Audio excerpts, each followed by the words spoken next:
tension today, U.S.-China, wars, and South China Sea likely to dominate Asian security meeting. The fraught relationship between China and the United States is expected to loom over Asia's top security meeting this week, as are the wars in Ukraine and Gaza, and simmering South China Sea tensions.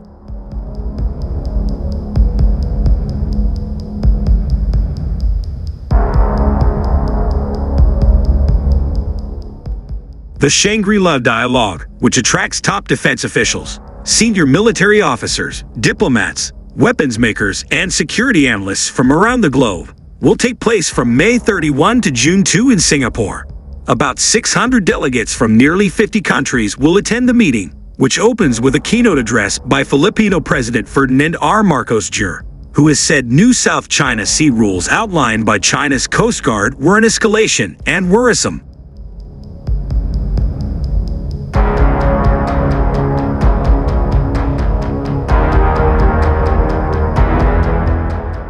Marcos told reporters on Wednesday it was significant that he was asked to talk about the South China Sea and that he would present his country's position on the issue.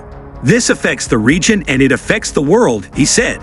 Apart from the U.S. delegation headlining Saturday's speech and China featuring on Sunday, this year's edition includes a special session by Indonesia's President-elect Prabowo Subianto, who has said Indonesia was very open to both the U.S. and China.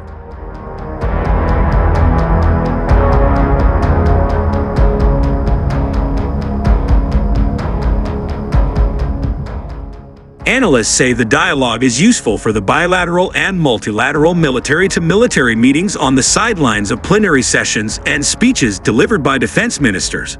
The Russians have been absent from the security meeting since 2022, when the Russian military invaded Ukraine. No Israeli delegation signed up to attend this year.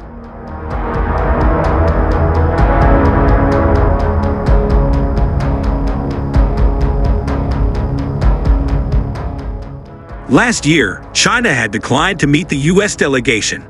The U.S.-Sino relationship has improved since the last Shangri-La Dialogue, however, and U.S. Defense Secretary Lloyd Austin will meet his Chinese counterpart, Dong Jun, on Friday. Austin aims to cool tensions with China even as he brings up regional and global security issues, while reassuring Asian allies that Washington is committed to helping the region counter China.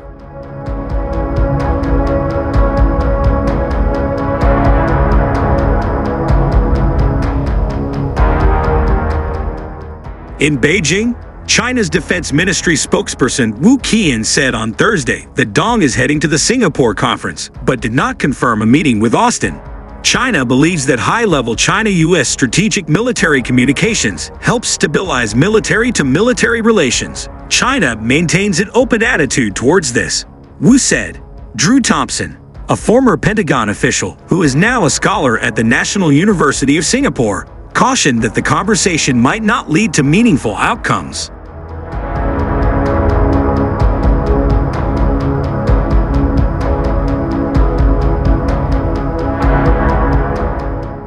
The U.S. and China have so little trust or consensus about common interests, it doesn't strike me that the dialogue is working towards achieving common objectives. So they're just reading talking points to each other, pushing positions without agreeing on where to go, he said. Colin Koh, a security scholar at Singapore's S. Rajaratnam School of International Studies, agreed.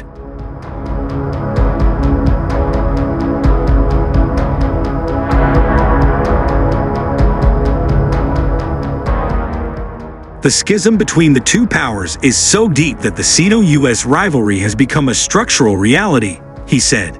Maintaining strategic communications is perhaps the best thing we could hope to ensure this strategic contestation doesn't degenerate further.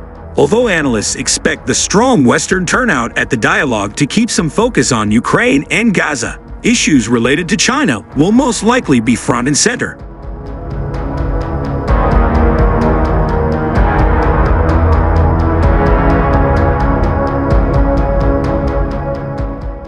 Koh said Marcos' keynote would put South China Sea issues on the agenda, and Taiwan Strait issues will also be raised by the U.S. and close allies.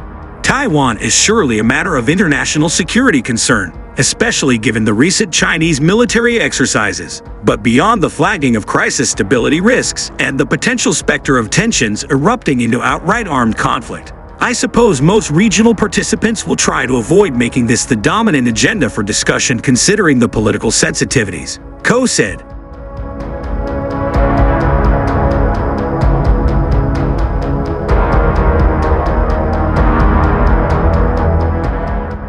Thompson said China had antagonized many of its neighbors, and these countries would look to the U.S. to provide security while deepening cooperation. We've seen pretty rapid development of the security relationship between Korea and Japan, Australia and Japan, the Philippines and Japan, and South Korea providing more and more arms to the region, particularly Southeast Asia, he said. This is largely in response to China and its much more aggressive foreign policy and its military buildup, which is conducted in a very opaque way.